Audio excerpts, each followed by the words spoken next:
Yo, tripolar bear. I farmed 20 promenades with delirium mirrors. If you don't know, once you get enough of your Atlas bonus, you can pay 16 chaos every time to add a mirror of delirium to your map.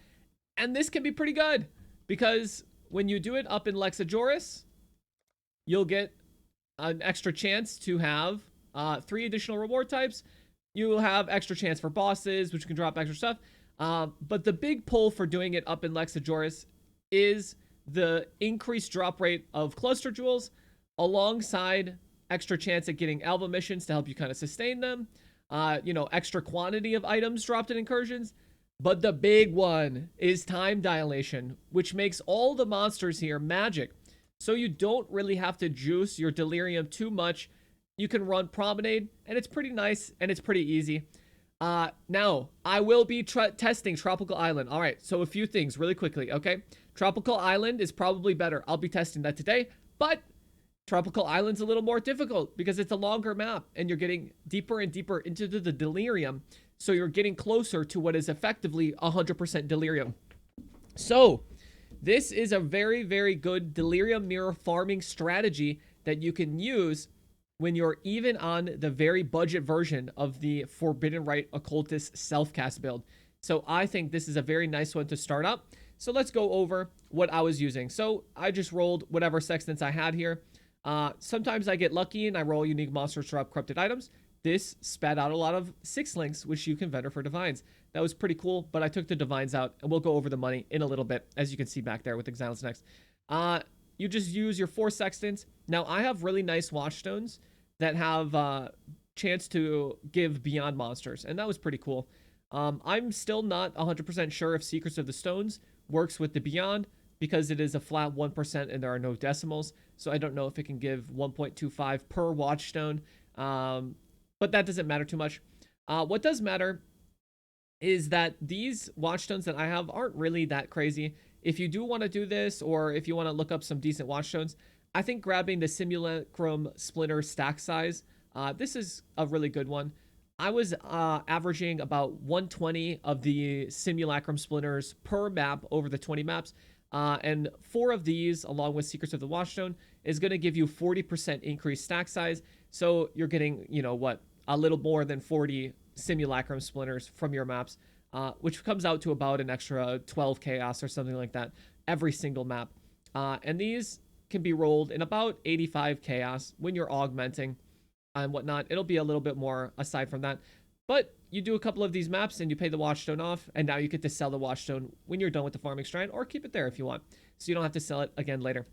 But that's how I did it. For the maps, I just rolled them. I just elk chiseled. I made sure it wasn't like 60 quantity. If it was like less than 70, I would just chaos orb it again. And for Harbinger scarabs and all the scarabs I use, we did Rusted Harbingers. I did Rusted Breach. These are super cheap. It's like 1C, 2C. For a while, I did a couple Rusted Legions. I just didn't want to buy more, so I stopped doing these. Because I just didn't want to trade. So I started using any random scarabs I had. I was using Elder Scarabs as well.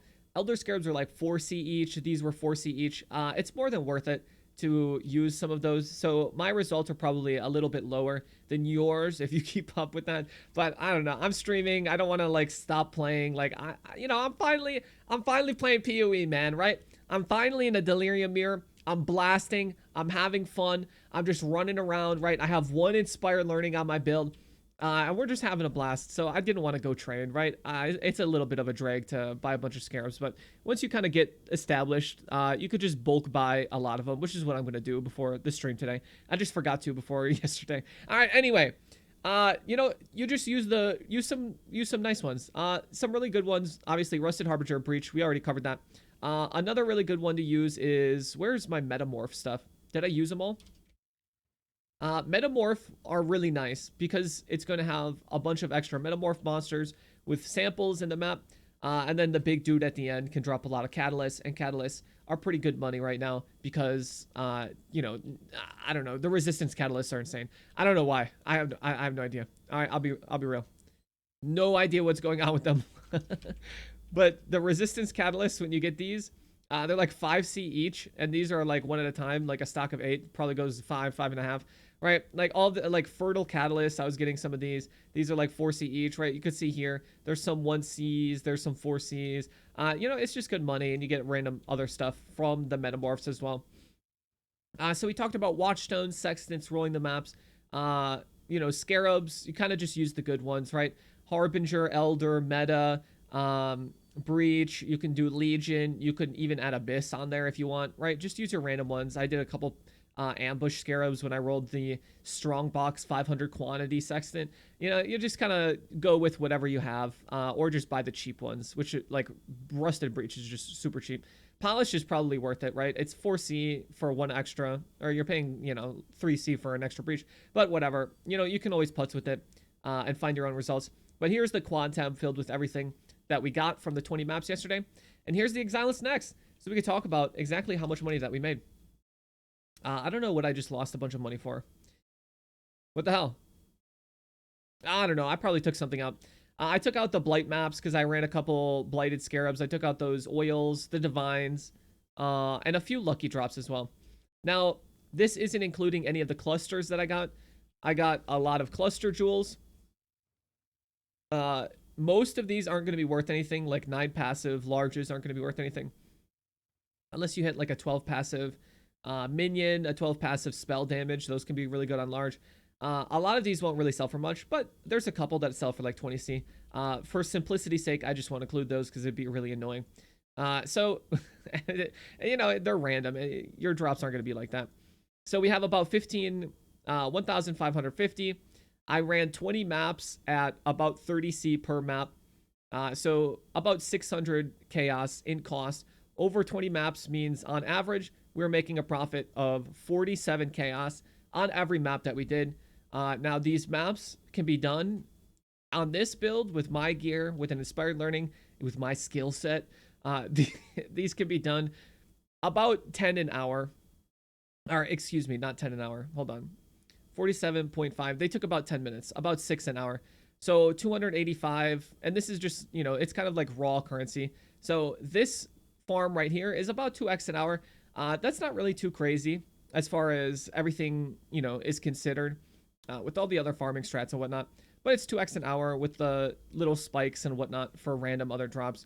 I took out all the divines, which is another, you know, like 100 chaos I made at the end. It's not including any of your greater sides or any currencies like that. And then, of course, the clusters and whatnot. There's a lot of stuff that this isn't including. Random blueprints, random contracts, a lot of little things like that. And I've also set my Exilence next up to not include anything lower than 2C on an individual item basis.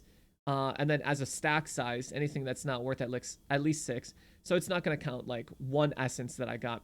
So like the cheapest thing are 2 summit maps, 2 mortal fragments, right? Some stuff like that. It's not counting Elder Guardians or anything like that as well. But I don't know. This was pretty nice. Honestly, I do the Delirium mirror stuff because it's really fun.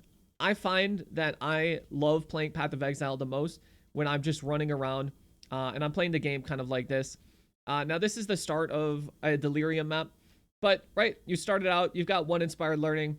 You know, you wait until you get your buff, right? I did my little Gwen in there. And I like just running around, playing the Delirium, right?